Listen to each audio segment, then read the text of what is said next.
Hi,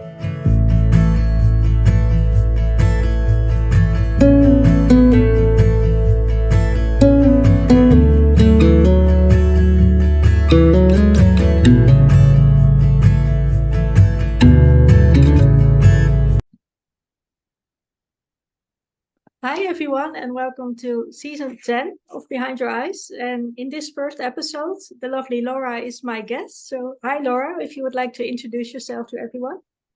Hi, yeah, thank you for having me. So my name is Laura Saltman. I am a mindfulness meditation and metaphysical teacher. Prior to that, I actually worked in Hollywood. I was an entertainment reporter and, working with celebrities, red carpets, award shows. And in the past 6 years, I've transitioned into more of an author, a speaker. I work with people one-on-one as a coach and a healer, helping people with their psychic knowledge, learning about their past lives, and all sorts of woo for you. I will talk about that in a second, but I always start with the same question, and that is a sincere, how are you doing? Today, I'm doing well. Today's a good day. The energy is good in the world, at least in my world. And so I really believe that if we pick up on a good energetic day, you got to lean into it. And if we pick up Yeah, on a bad energetic day, then we've got to do our inner work to help ourselves and guide ourselves out of that. for sure. And as you said before, you worked at the red carpet and quite a different career to what you had now. So I would love to know what that was like and how you made that switch in careers. Yeah, definitely very different. I started in entertainment in what says 1997. Yeah, 97, working at Access Hollywood. I was working as a producer and then worked my way up to be a digital correspondent and got to do all the things. I was on red carpets, I was on movie sets, TV sets, meeting celebrities, having a wonderful time. It was what I wanted to do. And I'd been wanting to do it since I was 16. So I was living my dream life. But as time went on, I was there for 17 years. Things change, it's always evolving. And I found that the world of celebrities had changed so Mhm. much, and it leaned so much far away from being about movies and television, which is what I loved, and more into personal lives and I called them the 5Ds. That either you want to talk about death, you want to talk about drugs, they want to talk about destruction, they want to talk about divorce or Mm. something else, and that just didn't sit right with me anymore. So I had been thinking of leaving for a while and trying to figure out what my next step was, and then unfortunately life lifed, and I lost my brother to cancer and my dad died by suicide. And that's when I really went on a journey to kind of find who I was and what I wanted next. Mm. I can recognize some of myself in your story because I worked in the entertainment industry, in the music industry for 7 years. And I was also a journalist and interviewed artists and wrote about concerts and festivals. So I came from that place myself as well and made that switch because I wanted to find more connection. And I knew there was more because also the red carpet and even the entertainment industry in itself is seen as quite superficial. Mm-hmm. So was there also for you more looking for a connection or looking for, yeah, for something deeper and more? Well, I mean, I got into the entertainment industry not because I was so wowed by celebrities, but more just I loved the making of movies and television, and that's really what sent me there. What Yeah. I found by working in the industry was that there is a lot of separation where celebrities are put up on this high shelf and almost untouchable from the media standpoint, and you're always made to feel like you're inferior to them. And I never really understood that system where the managers and the agents and the publicist put them in that role, in that position. And then it turned a lot of these celebrities into somebody who even they probably didn't recognize, because it Right. does change you at your core. And I was someone who always fought against that. Like, I felt that everybody deserved respect, that we were all equal in nature, but that was not the way that most people thought. So I found myself kind of like butting heads in that world. Right. And as you mentioned, you life happens, Mhm. and I'm sorry to hear that you lost both your brother and your father. how did you recover, if you can ever really truly recover from that? But how did you start your healing journey in that? Yeah, well, grief is forever. So yes, you can manage grief and you can move through it. I don't think Mm, it'll ever be gone. I mean, I still miss my dad and I still miss my brother every single day, but I had to find a way to find peace for myself or I wasn't going to make it. So, and I had a son at the time, and my son was just 4 years old after my dad passed. And I knew I had to find the light or I wasn't going to make it. And I often think that if I hadn't had my son, would I have made it? I don't know. My son was kind of the driving force.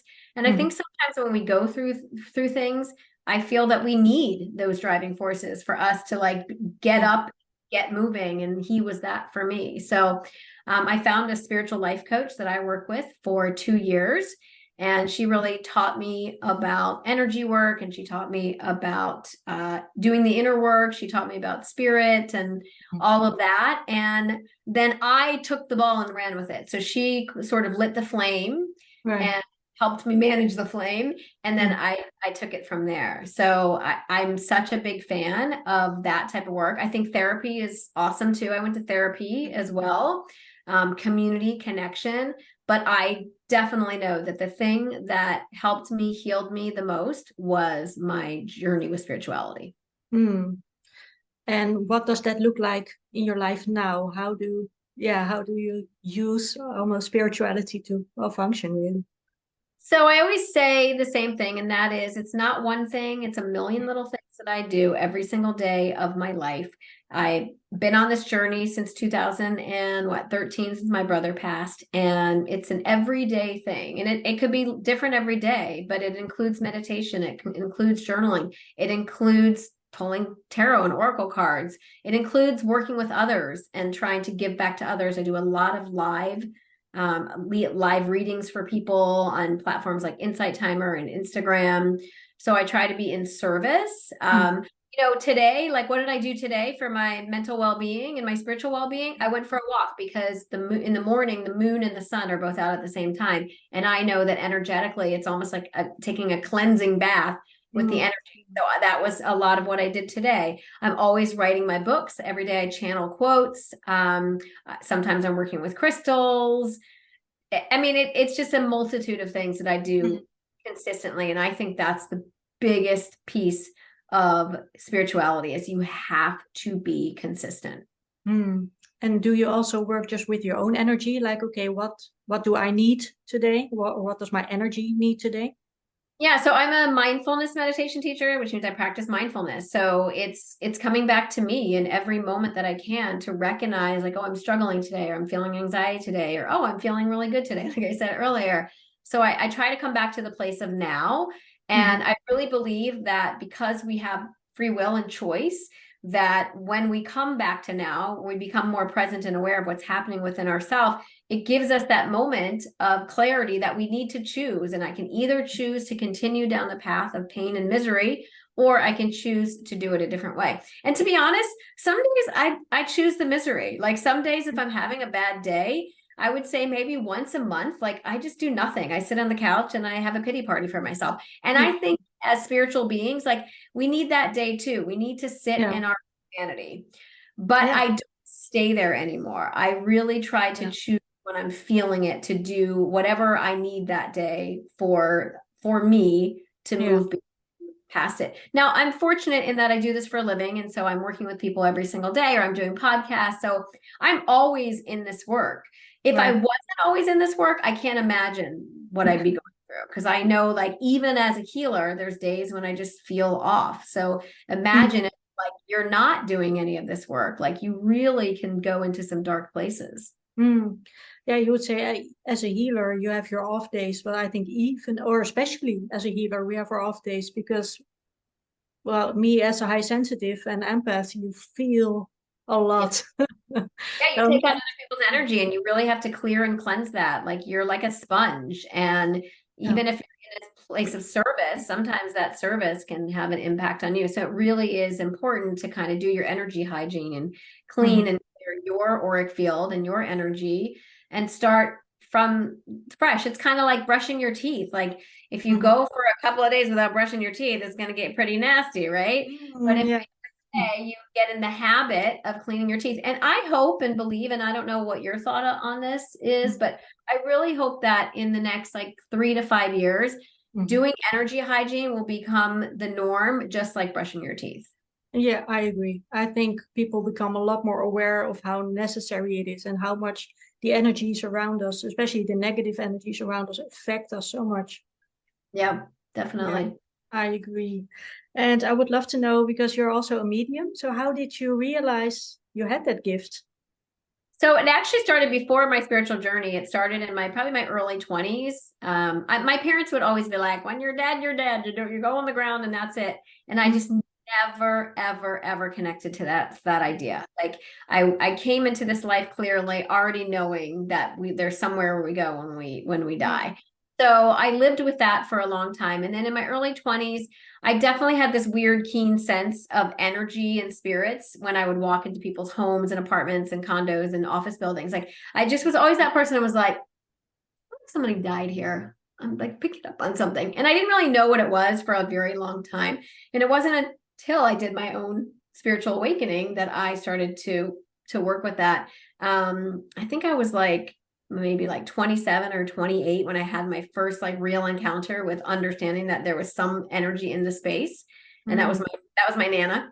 When I used to go to visit her house, she didn't live there, obviously she had passed on, but my grandfather, he was living with somebody else, but he kept his condo. And so I would go and stay there and I would always pick up on her energy. And then from there, just like picking up on spirits. One time in a home I was living in, I definitely had an encounter with a spirit that had was getting ready to transition. And I wasn't looking, like, if you asked me in my teens and 20s if I was ever going to be a medium, I would have laughed in your face. I would have said, no, I'm going to be a talk show host. I'm going to be a TV host. Like, I'm going to be an energy reporter. Not, I'm going to be a psychic medium. But then at some point it just awakens and you have to speak into it. It's like someone or something comes to you and I'm like, okay, I gotta say it. Like you can't not say it. And after you do it a few times and you see the closure, the healing it brings, it feels so good. And you're like, oh my God, I want to help people. Like I want to. So I know from my experiences working with mediums how much it helped me. And I was seeing the impact it had with other people. And so then I kind of leaned into more of the mediumship. So it's part of my offerings. It's not 100% what I do. And my belief around mediumship is this, is that we come in, every single one of us, with a toolkit of what I call our infinite abilities. One of them is to connect to people in spirit, which is mediumship. And we have all these other capabilities and abilities. However, when we get here and we take our first breath, we forget that we have access to all of those. And until we take the journey through the vibrational levels that we have access to, none of that stuff will begin to awaken. But once you get to a certain point of vibrational access, all of these different skills and abilities and tools start to awaken and open up. And it's as natural as breathing once we get to that level. Most people probably won't ever get there. And then the people who are the healers and the light workers and the channelers that are out there.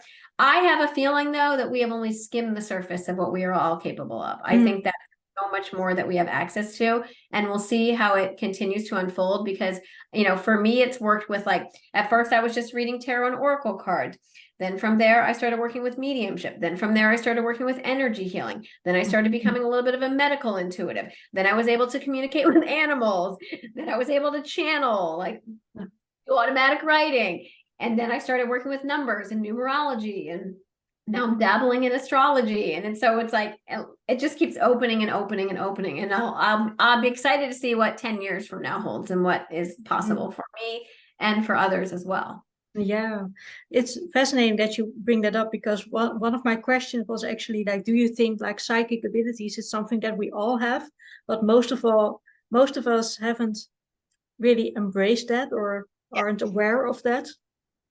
Yeah. So, I mean, yes, to go back to what I said earlier, absolutely. However, I can add a couple of layers to that. And number one is there are people on this planet who will never, ever access their toolkit because they've chosen not to. They locked it down and swallowed the key.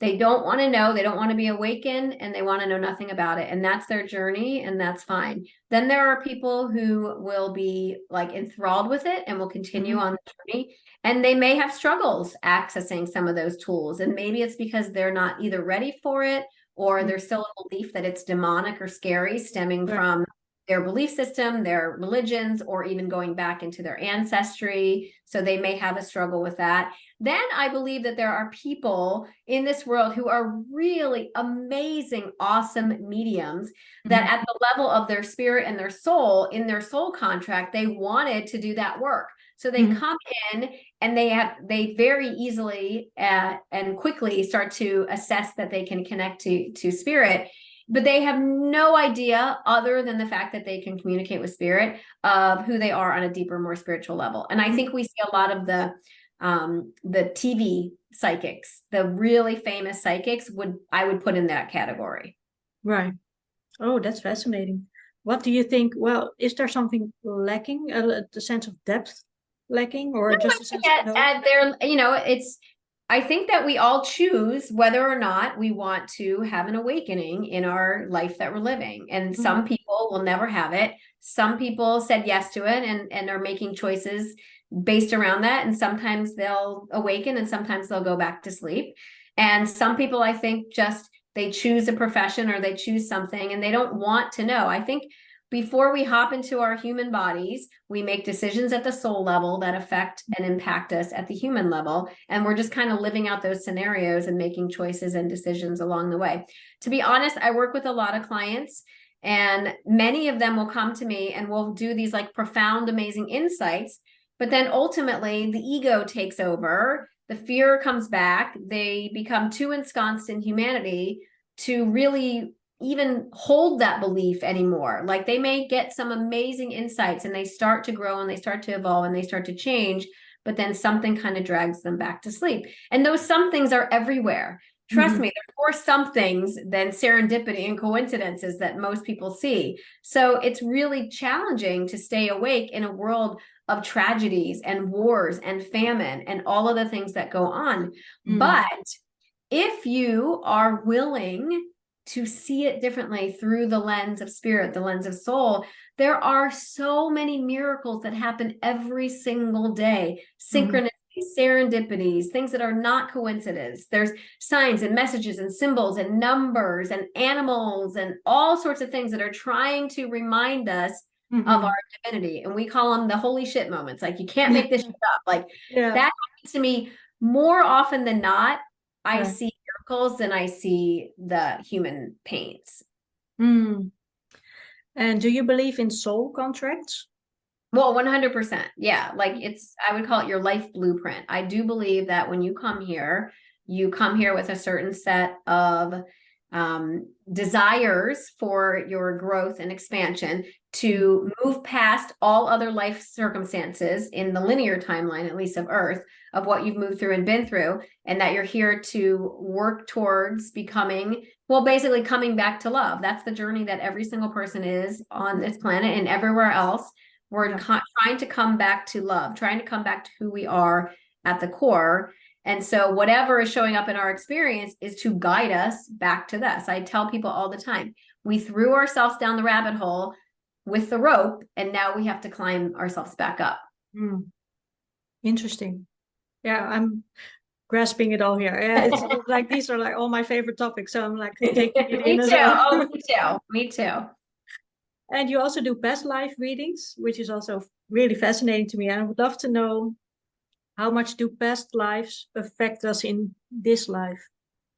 So here's my belief. Okay. And where people say, well, why do you believe all this stuff? I believe all this stuff because I have written 5 books that I have what we would call channeled, that were me sitting down in the middle of the night and just having a conversation basically with the universe, with God, with the source, whatever your word is for that, and Mhm. getting back all these answers instantaneously and Mm. writing, it's called automatic writing, like 5 books worth of Right. information that I never could have. If you told me I was going to write 5 books, I would have told you were nuts. There's no way I'm Mm. writing books. But the books wrote themselves, and I never had to think about it, and I never changed a single word of them. And I continue daily to channel quotes every single day. I have an account called Wisdom of the All, and that's where I channel my daily quotes. And I continue to do this work every single day with my clients, where the information starts to come through. And if you talk to enough people who have crossed over on the other side, you get a lot of the same information. So thousands of readings later, I've really taken all this information in, and it's helped me understand that. So my understanding of past lives is that there is no such thing as past.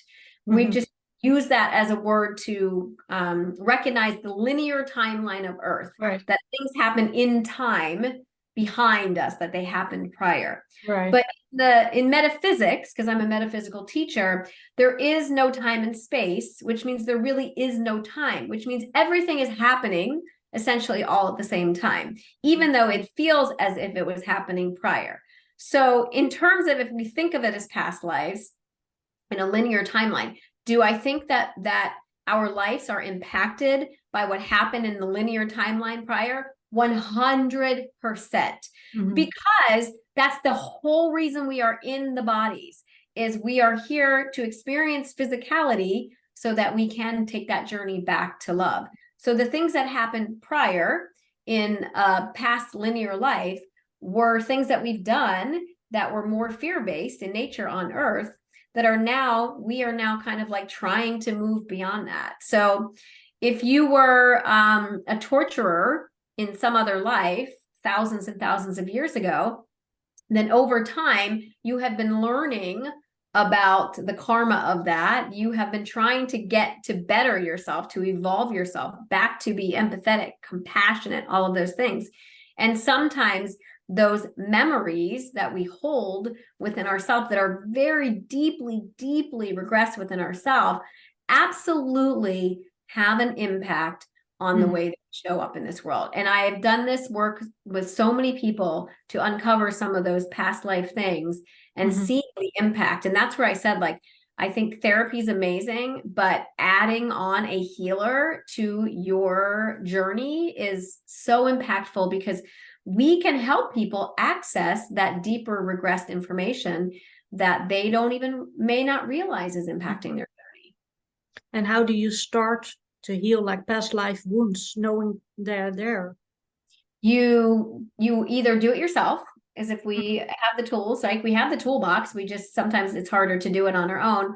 We go to a healer, we go to an awakening life coach, we go to a Reiki master, we go to somebody who can help us and get into those. I just did a session actually right before this podcast with somebody where we did a regression and found the trigger for their anxiety, why they get anxiety. And it was very impactful and very powerful. Now, it doesn't mean that they couldn't have done that themselves, but sometimes it's just hard. The way I explained it to somebody the other day is this. It's like if you and I were in a car and I was the driver of the car, and we're heading to a destination and you're my passenger. I'm driving the car. I'm going to try to keep us safe. My eyes are going to be on the road. But because I'm trying to keep us safe and be on the road, I may not see some of the things that you see. You're the passenger, so you're able to see a lot of the landscape that maybe I just can't, because I'm so focused on keeping myself safe. So in that scenario, I'm the passenger that helps the driver. And it doesn't mean that you aren't having the same journey. It's just that I can see outside things that you maybe are not aware of. So it's more about being in co-creation with someone, because I can't help you if you're not willing to come and be the driver of your experience. Yeah, because openness and of course the willingness to heal is where it starts, right? Yep. Yeah. Yep. And I think for some people it's harder than others, depending upon how you grew up, the theology you were born under, the childhood that you have, the teenage years that you went through, the substances that you either chose or didn't choose, because taking those substances can impact our brain, which then our mind has more of a challenge overcoming that brain aspect, that ego fear aspect of ourselves. So, I never want people to think like that I believe, oh, it's so easy, just change your mind. Or like, I get it. It is a challenging endeavor to take that ladder up to enlightenment. Very challenging. And sometimes you go up 3 rungs and you feel good, and then you go back 2 rungs and then you feel like crap again. Then you go 5 rungs up and you feel amazing. And then 7 rungs back down, you feel like you're starting all over again. And that's been my journey. Like, there's been times when I was feeling great and amazing, and then something would come and wipe me out like a wave. And then I have to climb myself back up the ladder. And the hope is that as we get further up the ladder and we start to understand how the ladder works, and that we are in charge of its stability and we are the core thing that helps it, we won't be going so far back down as many rungs as we used to once we get further up that ladder. Yeah, because for me, it was also a journey in learning how that the healing process isn't just an uphill. It's up and down and up. It's a roller coaster. Yeah, it's a roller coaster. Yeah. And it's for me, when I speak to other people and they say, "Oh, I have such a bad day," and I'm like, "Don't worry, it's not like you're not like in your healing anymore. You're just having like an off day." But sometimes it can be quite scary, even in your healing journey, to have an off day, because you think like, "Oh, was all this work for nothing?" Well, I was just telling someone today that in the metaphysics of it all, when we have a bad day, we're due for a good one, because the universe loves balance. There's light and there's dark, you know. The moon goes through cycles, and eventually, well, the earth cycles around, it looks like it, like it's the illusion of the moon changing. But the moon is always whole, right? It's always whole. It just looks like it is. And we're like that too. We're constantly evolving and moving. So if you're having a bad day, then you know what? You're due for a good day. Like, you are due. You will have an experience of good, but you have to hold on tight, knowing that that day is coming. And I will often talk about the metaphor of Jesus Christ, that being, you know, Jesus on the cross can be looked at as a metaphor for our pains and our sins and how we're feeling about ourselves. And it took 3 days for the resurrection. So sometimes when you're in the deepest, darkest depths of pain and misery, if you can just hold on for 3 days, you're going to have that resurrection. And that resurrection is going to help you see, like, okay, I can get out of the tunnel of darkness. I can come into the light. Unfortunately, sometimes it keeps coming round and round and round until we do something to ascend to that next level of understanding and awakening. And that those are the decisions. So the one thing that we did was we gave ourselves that free will, and free will means you can have any thought you want. You can have any experience that you want. But what are those choices? Are they stemming from fear, or are they at least stemming from empathy and compassion and kindness? Yeah. And from hope, especially to me, like hope was essential in my healing journey, to know that, okay, I can have a good day because I've already had one. So another one is on its way. Right. Yeah. And you can utilize your good days when you're having a bad day to remember like what that feels like. Like, oh, wait a minute. Oh, remember that day I was in the ocean and I was swimming? Like, the great thing about the brain is that our brain does not know the difference between a physical or an emotional and mental experience. So you may not be able to go to the ocean or go to the lake and go swimming, but you certainly can do it in your mind. Maybe you're struggling with, you know, some sort of chronic pain and illness. You may not be able to physically do the activity, dancing, whatever, playing tennis, but your brain can create the experience. Your mind can create the experience of playing tennis or dancing or laughing, which then fills you with happier hormones, so that then you can get to a place where you start to begin to feel hope and feel better. The power of visualization. Yep. Yeah. Yep. It's great because like the science and the spirituality are starting to really intermingle now, where people are starting to study things like visualization and how those practices actually do really help. And for some people, they'd still roll their eyes and think it's all wacky and woo-woo. But as someone who has worked in this field for the last 7 years, I promise you that the mind is so, so powerful. Oh, yeah. I can attest to that, because when I was dreaming about, a certain trip that I wanted to make, and I wanted to make for like 20 years, I have a vision board with that country on it. And last month I went there. So I can say it works. It definitely does. Yeah. And I would love to know a bit more about the books you have written, how they came about and what they are about. So if you've heard of Conversation with God, that's Neil Donald Walsh's book series. That I started listening to that and reading that probably back in 2016. And I just remember the one thing that Neil said in his books was, we all have the ability to talk to God. We can all have these conversations. And I thought, oh, okay, I wonder if I can do that too. So I started just like journaling and writing stuff out. And I was journaling for probably about 2 years. And then back in January of 2017, I was just struggling with a lot of things that were going on in my life. And so I just started doing what Neil said. I would write a question and then look for the answers. And after about 6 weeks of writing questions and getting answers, I looked back and I was like, okay, this is definitely not me answering this question. I feel like maybe this could be a book. So then I kept writing. And then sure enough, I had an entire, this is my book actually right here. I had an entire book. I wrote an entire book and had it published. And then I knew that I wasn't done yet. So I just kept asking questions and getting the answers back. And then my second book happened. And then I did that in a third book. And then my fourth book, I did the same thing with a little bit more of a like direct channeling. And now I'm in the middle of my fifth book. I'm almost done with my fifth book.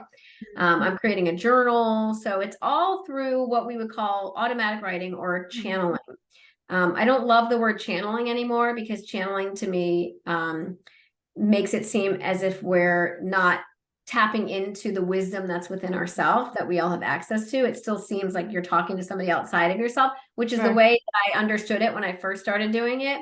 And now I really understand that we're really just coming back to who we truly are. We're sourcing through the words and information that we all have access to.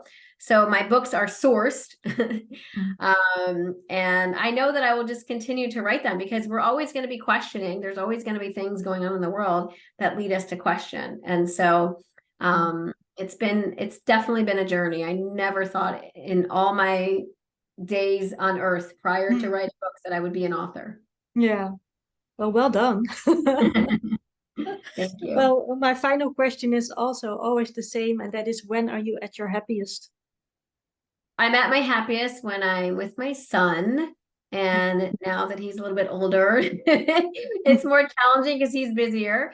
But just anytime I'm with him and we're spending time together, it doesn't matter what we do, as long as he's around me. That's been my happy place since the day he was born. And I think the other thing is just being outdoors. Like I love being in nature. I just manifested a table for my outdoor patio Awesome. I wanted to get so I could spend more time outdoors, especially now in Florida where the weather's nice for the next 5 months.